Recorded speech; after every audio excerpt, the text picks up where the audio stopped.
اس دنیا میں زنا کی ابتدا کب اور کیسے ہوئی، اور اللہ تبارک و تعالیٰ نے زنا کے بارے میں کیا ارشاد فرمایا؟ حابیل اور قابیل کون تھے، اور حابیل نے قابیل کو کیوں مارا؟ حضرت آدم علیہ السلام اور حضرت بی بی حوا علیہ السلام نے جب اللہ کے حکم کی نافرمانی کی تو اللہ تبارک و تعالیٰ نے حضرت آدم علیہ السلام کو کیا سزا دی؟ آج کی اس ویڈیو میں ہم آپ کو ان ساری باتوں کے جوابات سے آگاہ کریں گے۔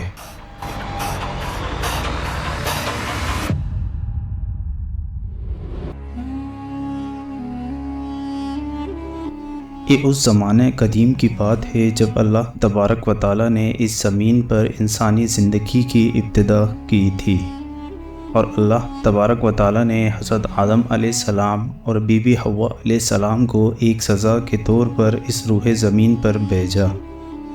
اس سزا کی وجہ حضرت آدم علیہ السلام کا ایک ایسے پھل کو کھانا تھا جس کو اللہ تبارک و تعالیٰ کی طرف سے ممنوع قرار دیا گیا تھا۔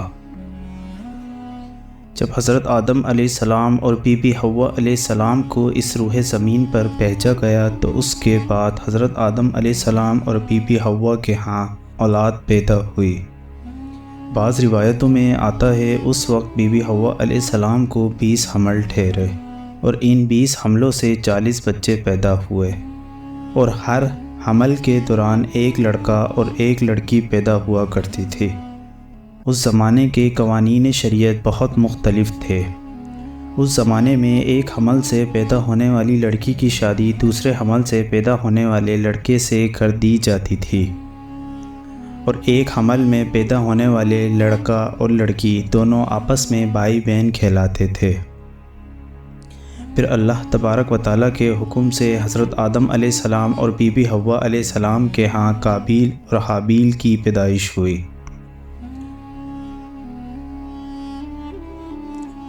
بعض روایتوں میں آتا ہے قابیل اور حابیل میں بہت فرق تھا۔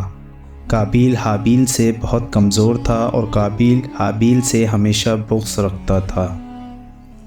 لہٰذا قابیل کے ساتھ پیدا ہونے والی لڑکی جس کا نام اکلیمہ تھا، اکلیمہ ایک بہت زیادہ خوبصورت لڑکی تھی، جبکہ جو لڑکی حابیل کے ساتھ پیدا ہوئی وہ اتنی زیادہ خوبصورت نہیں تھی۔ لہٰذا جب یہ بچے جوان ہوئے اور ان کی شادی کا وقت آیا تو اس وقت شریعت کے قوانین کے تحت قابیل کو حابیل کی بہن سے شادی کرنا تھی، اور حابیل کو قابیل کی بہن سے۔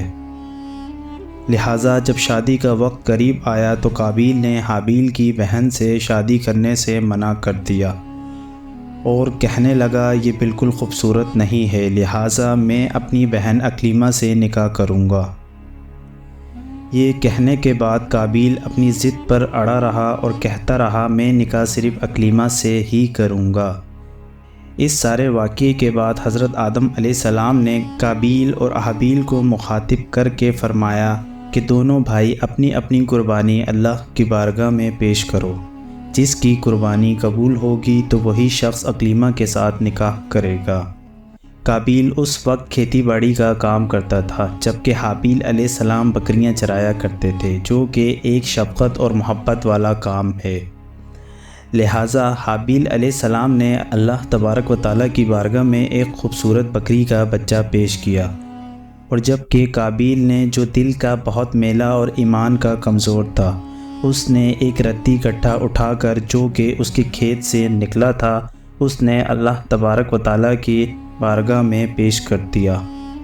لہٰذا اس زمانے کے رواج کے مطابق آسمان سے ایک آگ اتری اور اس نے حضرت حابیل علیہ السلام کی قربانی کو نکل لیا، یعنی اللہ تبارک و تعالیٰ نے حضرت حابیل علیہ السلام کی قربانی کو قبول فرما لیا اور قابیل کی قربانی کو رد کر دیا۔ جب یہ منظر قابیل نے دیکھا تو اس پر یہ کہنے لگا ضرور میرے باپ حضرت آدم علیہ السلام نے حابیل کے لیے دعا کی، جس کی وجہ سے اس کی قربانی قبول ہوئی۔ لہٰذا اس سارے واقعے کے بعد قابیل اور حابیل کا آپس میں جھگڑا ہو گیا، اور قابیل نے حضرت حابیل علیہ السلام کو مارنے کی دھمکی دی۔ اس سارے معاملے پر قابیل روز حضرت حابیل علیہ السلام سے جھگڑا کرتا اور ان کو مارنے کی دھمکی دیتا۔ لہٰذا ایک دن قابیل نے غصے میں آ کر حضرت حابیل علیہ السلام کے سر پر پتھر دے مارا، جس کی وجہ سے حضرت حابیل علیہ السلام کی موت واقع ہو گئی۔ حابیل علیہ السلام کو قتل کرنے کے بعد قابیل بہت پریشان ہوا اور حضرت حابیل کی لاش کو کندھے پر اٹھا کر کئی دن تک مارا پھرتا رہا۔ پھر اللہ تبارک و تعالیٰ کے حکم سے 2 کوے زمین پر اترے اور آپس میں جھگڑنے لگے۔ پھر ایک کوے نے دوسرے کوے کو مار دیا۔ پھر اس کوے نے زمین میں گڑھا کر کے اس مرے ہوئے کوے کو دفنا دیا۔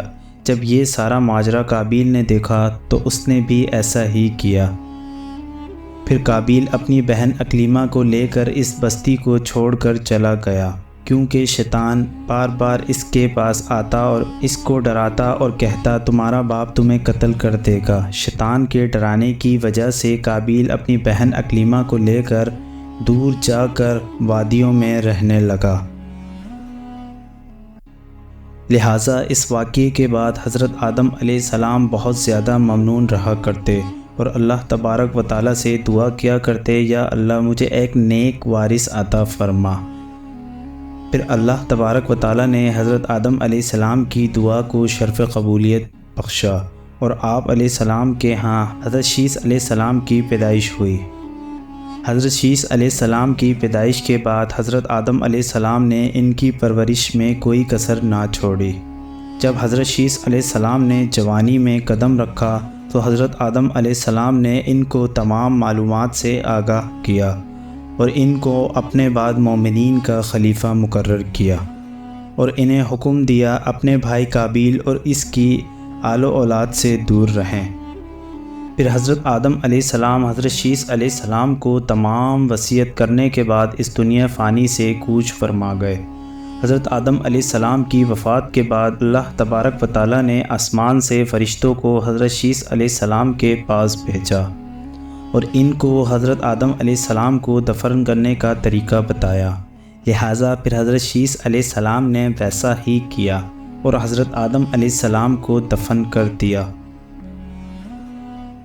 حضرت آدم علیہ السلام کی وفات کے چند عرصے کے بعد حضرت بی بی حوا علیہ السلام بھی اس دنیا سے کوچ فرما گئی۔ اس واقعے کے بعد دنیا میں زنا کی ابتدا ہوئی۔ بنی اسرائیل کی روایتوں سے ملتا ہے قابیل اور اس کی آل و اولاد ایک وادی میں رہا کرتے تھے۔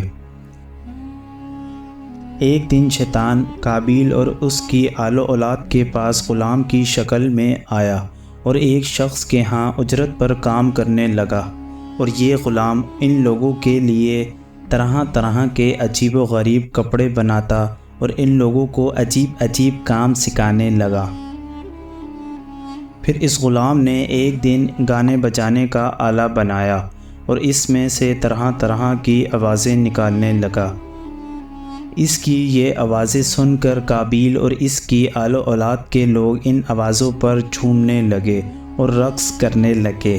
ان لوگوں کو اس غلام کا یہ بنایا ہوا آلہ اس قدر پسند آیا کہ ان لوگوں نے اپنے لیے ایک عید کا دن مقرر کر دیا، اور یہ لوگ پھر اپنے عید کے دن اس آلے کو بجاتے اور چھوٹے چھوٹے کپڑے پہن کر مرد عورتوں کے ساتھ اور عورتیں مردوں کے ساتھ رقص کرتی، اور یہ لوگ پھر آپس میں بغیر نکاح کے زنا کا کام کرتے۔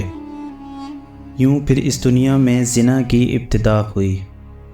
لہٰذا حضرت شیث علیہ السلام کے ساتھ رہنے والے مومنین دور ہی سے ان لوگوں کے گانے باجے کے مضامین کو سنا کرتے تھے۔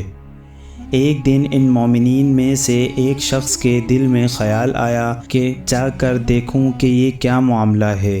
پھر اس شخص نے وہاں سے ہجرت کی اور عید کے دن جس دن قابیل اور اس کی آل و اولاد کے لوگ ناچ گانے اور زنا کے کاموں میں مشغول ہوتے تھے، وہ شخص وہاں پر پہنچا۔ اس نے وہاں جا کر ان عورتوں کو دیکھا وہ بہت زیادہ حسین و جمیل تھی۔ بعض روایتوں میں آتا ہے حضرت شیث علیہ السلام اور ان کے مومنین کی جماعت کے مرد بہت زیادہ حسین تھے، اور ان کے ساتھ جو عورتیں تھیں وہ بظاہر اتنی خوبصورت نہیں تھیں، اور اس کے برعکس قابیل کی آل و اولاد میں مرد خوبصورت نہیں ہوتے اور ان کی عورتیں بہت حسین تھیں۔ پھر وہ شخص ان عورتوں کی خوبصورتی سے بہت متاثر ہوا۔ جب وہ واپس آیا تو اس نے دیگر مومنین کو قابیل اور اس کی آل و اولاد کی عورتوں کی خبر دی۔ پھر آہستہ آہستہ حضرت شیث علیہ السلام کی جماعت کے مومنین میں سے جو کمزور ایمان والے تھے وہ ہجرت کرنے لگے اور قابیل کی آل و اولاد کی عورتوں کے ساتھ مل کر فسق و فجور اور زنا کے کام میں مشغول ہو گئے۔ یوں پھر اس دنیا میں زنا کی ابتدا ہوئی اور اسی کے ساتھ اس دنیا کا پہلا انسانی قتل ایک بھائی نے دوسرے بھائی کا کیا۔ اللہ تبارک و تعالیٰ سے دعا ہے ہم سب مسلمانوں کو اپنے حفظ و امان میں رکھے اور مرتے دم تک ایمان پر قائم رہنے کی توفیق عطا فرمائے، آمین۔